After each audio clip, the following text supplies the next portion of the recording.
Video చూసేటటువంటి మిత్రులందరికీ నమస్తే. కాస్త లేట్గా వచ్చినాను. డైరెక్ట్ టాపిక్ మాట్లాడదాం.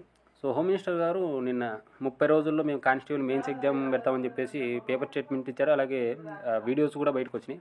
మరి దాని మీద చాలామంది ఊదర కొట్టేసినారు. మరి దాంట్లో అసలు వాస్తవం ఎంత, అలాగే మొన్న పశ్చిమ బెంగాల్లో జరిగినటువంటి ఏదైతే డిఎస్సి నోటిఫికేషన్ సంబంధించి ఏదైతే ఉందో, అలాగే నిన్న తెలంగాణ పోలీస్ కానిస్టేబుల్ నోటిఫికేషన్ సంబంధించి ఏదైతే నియామకాలకు సంబంధించి ఏదైతే ఉందో, అలాగే రేపు ఏపీ పోలీస్ కానిస్టేబుల్ నోటిఫికేషన్ కూడా అదే దారిలోనే వెళ్తుందా, ఇటువంటి పూర్తి వివరాలను కూడా మీ ముందు నిక్కచ్చిగా పెట్టేటటువంటి ప్రయత్నం చేస్తాను. వీడియోని ఎక్కడ స్కిప్ చేయొద్దు. వీడియో కనుక నచ్చితే దయచేసి లైక్ చేయండి. ఇక డైరెక్ట్గా టాపిక్ లేకపోదు. మీ అందరికీ తెలిసిందే 6100 పోలీస్ కానిస్టేబుల్ సంబంధించి నియామక ప్రక్రియకి సంబంధించినటువంటి ఏదైతే రాత పరీక్షలు ఉన్నాయో, కోర్టు కేసులు ఉన్నాయి, వాటన్నింటినీ పరిష్కరించి 30 రోజుల్లో మేము పూర్తి చేస్తామని చెప్పేసి హోమ్ మినిస్టర్ గారు అయితే చెప్పడం అనేది జరిగింది.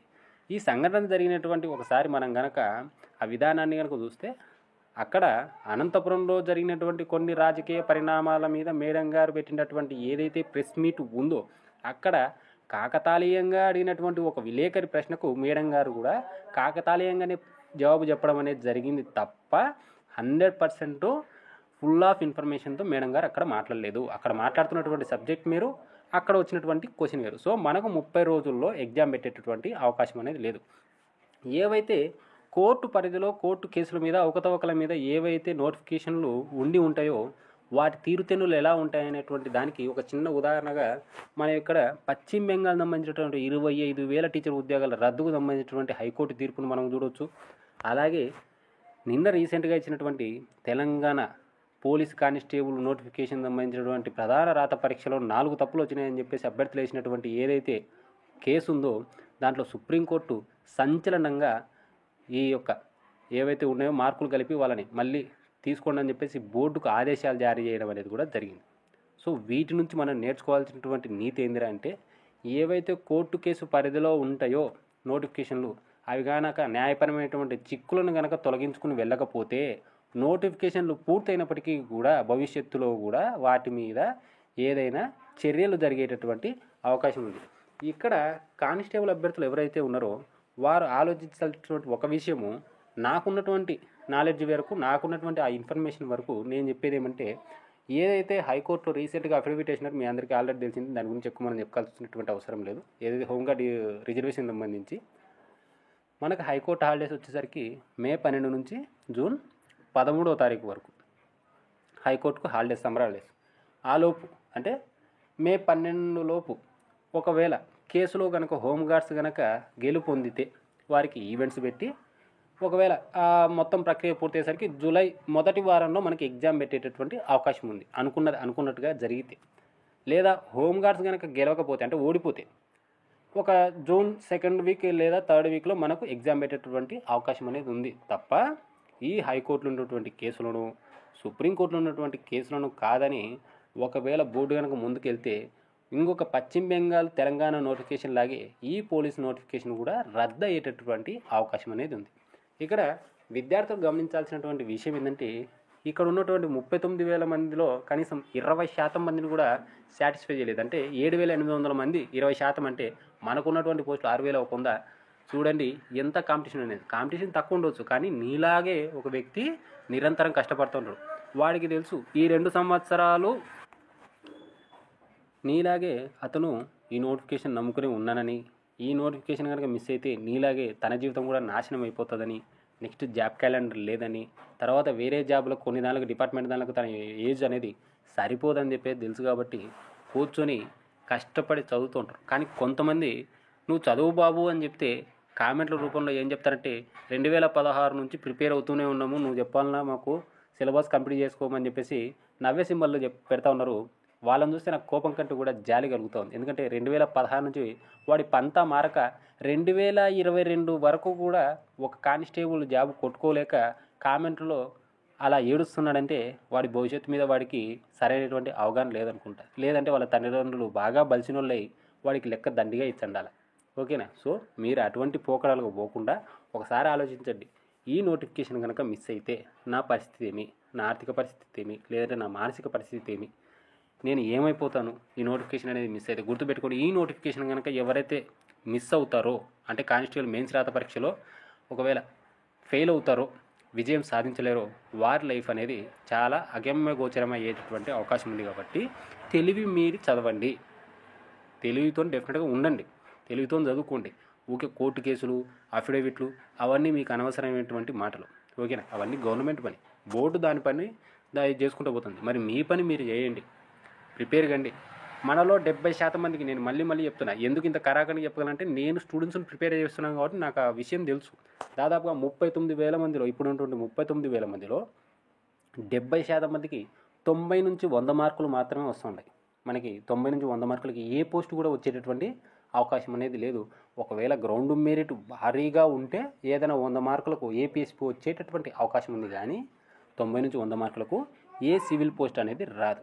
మనం పెంచుకోవాల్సింది ఇక్కడ 20 మార్కుల పైనే పెంచుకోవాలి. కాబట్టి మీరు వాటి వైపు మీ ప్రణాళికలు వేసుకొని చదువుకోండి. ఇంకా కొంతమంది అడుగుతూ ఉన్నారు, ఈ మార్క్స్ యాడింగ్ కేసు ఏదైతే ఉందో దాని మార్కులు కలపరని కొంతమంది బాహాటంగానే చెప్పేస్తున్నారు సార్. మరి దాని మీద పరిస్థితి ఏమంటే, చెప్పడానికి వారి దగ్గర ఉన్నటువంటి ఆ యొక్క ఏదైతే ఉందో ఆధారం ఏదైతే ఉందో ఒకసారి చూపిస్తే మేము కూడా చూస్తాం. ఎందుకంటే బాహాటంగా కలపరు అని చెప్పగలిగినాడంటే అతను గొప్ప జ్ఞాని అయి ఉండాలా, లేదంటే యూనివర్సిటీ సైడ్ ప్రొఫెసర్ అయి ఉండాలా, లేదంటే అతనే ఈ యొక్క క్వశ్చన్ పేపర్ను డిజైన్ చేసి ఉండాలా. రెండు కలుపుతారా అంటే నాకున్నటువంటి విధానం ప్రకారం అయితే మరి కలపని ఉద్దేశం ఉన్నప్పుడు, ఆ తప్పులు క్వశ్చన్లు లేవన్నప్పుడు 2 సంవత్సరాల నుంచి ఈ కేసును ఇంత ప్రొలాంగ్ ఎందుకు తీసుకొని పోతున్నారు అనేది నా వాదన. సో డెఫినెట్గా కలుపుతారా కలపరా అనేది హైకోర్టు పరిధిలో ఉంది. కొంతమంది మనోభావాలు దెబ్బతీసే విధంగా మనం వ్యూస్ కోసము ఆ మాట అనేది మాట్లాడకూడదు. ఓకేనా? ఇది వాస్తవము. మనకి 4 రోజుల్లో ఎగ్జామ్ జరిగేటటువంటి అవకాశం లేదు. ఒకవేళ కాదు కూడదని చెప్పేసి బోర్డు కనుక ముందుకెళ్ళి తీసుకుపోయిందంటే ఇది డెఫినెట్గా కోర్టు పరిధిలోకి వెళ్ళిపోతుంది. నోటిఫికేషన్ క్యాన్సిల్ అయ్యేటటువంటి అవకాశం కూడా ఉంది.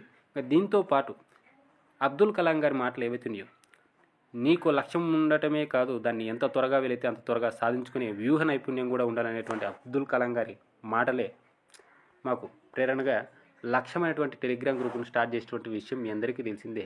దయచేసి ఇక్కడ నుంచి స్కిప్ చేయొద్దు, ఇక్కడ నుంచి మెయిన్ మ్యాటర్ అనేది చెప్తాను.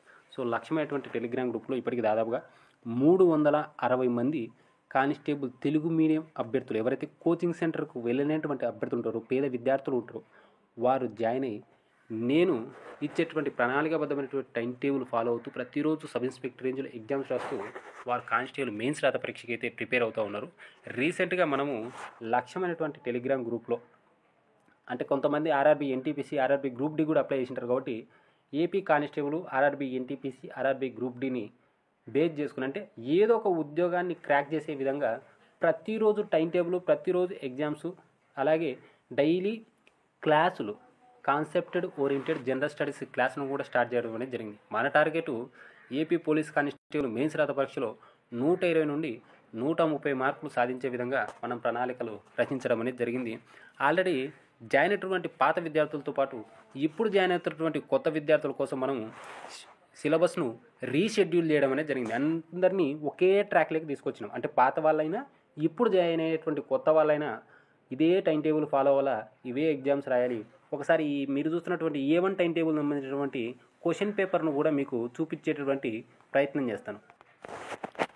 సో మీరు ఇక్కడ చూస్తుంది ఈ A1 టైం టేబుల్ సంబంధించినటువంటి క్వశ్చన్ పేపర్ అంటే సబ్ ఇన్స్పెక్టర్ రేంజ్లో మనం క్వశ్చన్ పేపర్ అనేది చేయడం అనేది జరిగింది. అంటే ఇప్పుడు ఉన్నటువంటి 360 మందిలో పాత విద్యార్థులతో పాటు ఇప్పుడు జాయిన్ అయినటువంటి కొత్త విద్యార్థులను కలిపి ఒకే సింగిల్ ట్రాక్లోకి తీసుకొచ్చి ప్రతి ఒక్కరిని కూడా ప్రీ ప్లాన్ టైం టేబుల్ ఇచ్చి ప్రతిరోజు చదివించి ఎగ్జామ్స్ పెట్టి వారిని కానిస్టేబుల్ మెయిన్స్ రాత పరీక్షతో పాటు RRB NTPC, RRB group D కూడా ఉపయోగపడే విధంగా మనం వీటిని డిజైన్ చేయడం అనేది జరిగింది.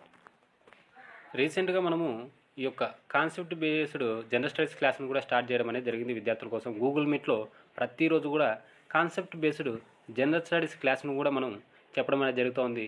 సోమవారం నుండి అర్థమెటిక్ రీజనింగ్కి సంబంధించినటువంటి క్లాసులు కూడా స్టార్ట్ చేసేటటువంటి అవకాశం ఉంది. వీడియో చూసేటటువంటి ఎవరైతే కానిస్టేబుల్ మెయిన్స్ రాత పరీక్ష కోచింగ్ సెంటర్కు వెళ్ళలేని వాళ్ళైనా, ఆల్రెడీ కోచింగ్ సెంటర్కు వెళ్ళిన వాళ్ళైనా మీ యొక్క ప్రిపరేషన్ను మెరుగుపరచుకోవాలి, నేను త్వరగా సిలబస్ మొత్తాన్ని కూడా కంప్లీట్ చేసుకోవాలి, ప్రతి టాపిక్ మీద నేను ప్రతి క్వశ్చన్ మీద ఎగ్జామ్ రాయాలనేటువంటి విద్యార్థులు ఎవరైతే ఉన్నారో స్క్రీన్లో కనిపిస్తున్నటువంటి నా నెంబర్ 9885153134 అనేటువంటి నెంబర్కు 300 రూపాయలు ఫోన్పే లేదా గూగుల్ పే చేసి ఆ యొక్క స్క్రీన్ షాట్తో పాటు మీ యొక్క కానిస్టేబుల్ అప్లికేషన్ ఫోటో లేదా స్టేజ్ 2 ఫోటోను అదే నెంబర్కి వాట్సాప్ చేయండి. నేను గ్రూప్ లింక్ పంపుతాను, జాయిన్ కండి. ఇప్పటికీ రీషెడ్యూల్ అయ్యి కేవలం 5 రోజులు మాత్రమే అయింది కాబట్టి త్వరగా జాయిన్ కండి. డైలీ ఎగ్జామ్స్ రాయండి, డైలీ క్లాసులు వినండి, డైలీ టైం టేబుల్ ఫాలో కండి. కానిస్టేబుల్ మెయిన్స్ రాత పరీక్షలో 120 నుండి 130 మార్కులు సాధించి మీ యొక్క కానిస్టేబుల్ జాబ్ ఏదైతే లక్ష్యంగా పెట్టుకుని ప్రిపేర్ అయ్యారో దాన్ని సాధించండి. వీడియో చూసినటువంటి మిత్రులందరికీ థ్యాంక్ యూ. లైక్ చేయండి, షేర్ చేయండి, మన యొక్క ఛానల్ను సబ్స్క్రైబ్ చేసుకోండి. Thank you.